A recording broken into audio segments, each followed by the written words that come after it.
Hi guys, അപ്പോൾ എല്ലാവർക്കും മറ്റൊരു വീഡിയോയിലേക്ക് സ്വാഗതം. നമ്മുടെ ഈ പോർച്ചുഗൽ ഇംഗ്ലണ്ടിൻ്റെ ബാക്ക് അവസാനിക്കാൻ പോവാണ്. നാളത്തെ രാവിലെ അപ്ഡേറ്റിൽ ഇത് മൊത്തം പോവും. അപ്പോൾ അതിന് മുന്നേ നിങ്ങൾ ഇപ്പോഴും ആലോചിക്കുകയാണെങ്കിൽ ഇത് ചൂസ് ചെയ്യണമെന്ന് വെച്ചാൽ അവർക്കുള്ള വീഡിയോ ആണത്. അപ്പോൾ നമുക്ക് നേരെ വീഡിയോയിലേക്ക് കിടക്കാം.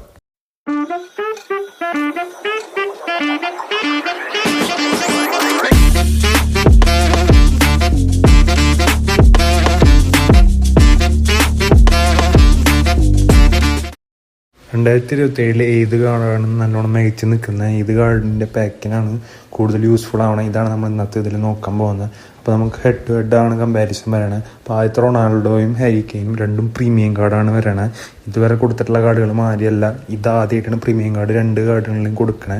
ഇനി നമ്മൾ വരുന്ന സ്റ്റാറ്റും ഇത് നോക്കുകയാണെങ്കിൽ റൊണാൾഡോ ഒരു ഡയറക്റ്റ് ആയിട്ടുള്ളൊരു പ്ലെയറാണ്. നേരെ ത്രൂ വയ്ക്കുക അല്ലെങ്കിൽ ക്രോസ് വയ്ക്കുക, അത് റിസീവ് ചെയ്യുക, ഗോൾ അടിക്കുക, ഇതാണ് മെയിനായിട്ട് റൊണാൾഡോ ചെയ്യുക. ഒരു ഓൾറൗണ്ട് ഫിനിഷറാണ്.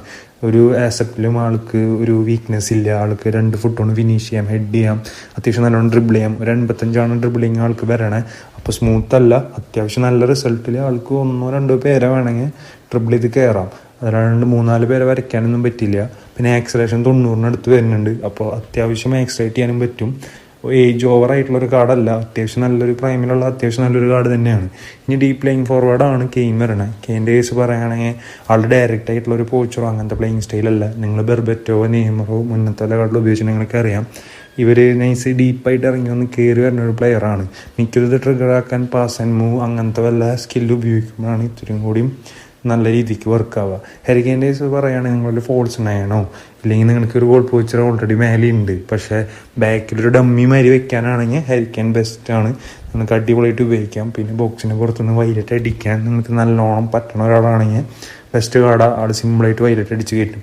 ഇത് നമ്മൾ നോക്കുന്നത് 2027 ഏത് കാർഡായിരിക്കും കൂടുതൽ പ്രോഗ്രഷനും കൂടുതൽ റിസൾട്ട് തരാൻ നോക്കുകയാണെങ്കിൽ എനിക്ക് തോന്നുന്നു റൊണാൾഡോവും കൂടുതൽ തരാം. കാരണം റൊണാൾഡോ നോക്കുമ്പോൾ ഒരു ഡയറക്റ്റ് ആയിട്ടുള്ള ഒരു പ്ലെയറാണ്. ഗോൾ പോച്ചർ എന്ന് പറഞ്ഞ പ്ലേയിങ് സ്റ്റൈൽ എപ്പോഴും അത്യാവശ്യം നല്ല പ്ലേയിങ് സ്റ്റൈലാണ്, ഏതൊരു ഗെയിമിലും സൂട്ടാവും. ഹാരി കെയ്ൻ നമ്മൾ ഇട്ട് കഴിഞ്ഞാൽ ആളെ പ്ലേയിങ് സ്റ്റൈൽ പഠിച്ച് നമ്മൾ വരണം. പക്ഷേ റൊണാൾഡോൻ്റെ കേസ് പറയുകയാണെങ്കിൽ നേരെ ആളെവിടെ ഇട്ടാലും ഗോൾ പോച്ചർ എങ്ങനെയാണ് കളിക്കുക അതുമാതിരിയാണ് റൊണാൾഡോ കളിക്കുക. അപ്പോൾ നിങ്ങളുടെ ഇനി ടീം നിങ്ങൾ നോക്കി നിങ്ങൾക്ക് ഏതൊരു പ്ലെയറാണ് വേണ്ടതെന്ന് നിങ്ങളാണ് ചൂസ് ചെയ്യേണ്ടത്. എല്ലാവരും ടീമും പലതരം ടൈപ്പ് ടീമാണ്. പോർച്ചുഗലിൻ്റെ പാക്ക് നോക്കുകയാണെങ്കിൽ ന്യൂനോ മെൻഡസ് ഉണ്ട്. നിങ്ങൾക്കറിയാം ന്യൂനോ മെൻഡസിന് ഒരു നല്ല കാർഡാണ്, നല്ല കാർഡുകളാണ് അവർ തരാറ്. ഒരിക്കലും പെർഫോമൻസ് പൊട്ടായിട്ടുള്ളൊരു കാർഡ് തരാറില്ല. പിന്നെ നോക്കുകയാണെങ്കിൽ അവരുടെ ഗോൾ കീപ്പർ അത്യാവശ്യം നല്ല ഗോൾ കീപ്പറാണ്. ഞാൻ ഡിവിഷൻ മാച്ച് ഇപ്പോൾ ഗോൾ കീപ്പർ വെച്ച് കുറച്ചധികം മാച്ച് കളിക്കുന്നു, നല്ല പെർഫോമൻസ് തരുന്നുണ്ട്. അത്യാവശ്യം ക്ലച്ചായിട്ട് കളിക്കുന്ന ഒരു ഗോൾ കീപ്പറാണ്. പിന്നെ ജാവോ ഫെലിക്സ് അത്യാവശ്യം നല്ലതാണ്. ജാവോ ഫെലിക്സ് കുഴപ്പമില്ല.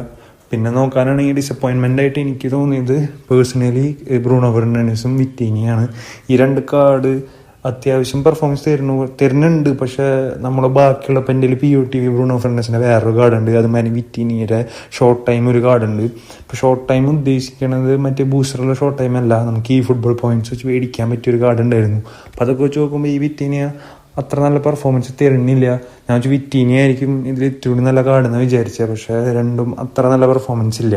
അപ്പോൾ ബാക്കി പറഞ്ഞ 3 കാർഡുകൾ നിങ്ങൾ എടുക്കാൻ നോക്കുകയാണെങ്കിൽ നന്നായിരിക്കും നിങ്ങൾ ചൂസ് ചെയ്യുക. ഇനി അടുത്തത് ഇംഗ്ലണ്ടിൻ്റെ പാക്കാണ്. ഇംഗ്ലണ്ടിൻ്റെ പാക്കിൽ നോക്കുകയാണെങ്കിൽ ആദ്യം തന്നെ ഏറ്റവും സ്റ്റാൻഡ് ഔട്ട് ചെയ്യുന്നത് ജൂഡ് ബെല്ലിംഗ്ഹാമാണ്.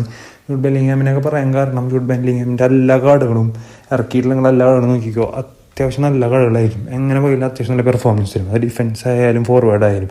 എന്തായാലും തന്നെ ജൂഡ് ബെല്ലിംഗ്ഹാമിൻ്റെ ഒരു 3 ടൈപ്പ് കാർഡുകളുണ്ട്, എല്ലാം ഒരേ പെർഫോമൻസ് തരണേ.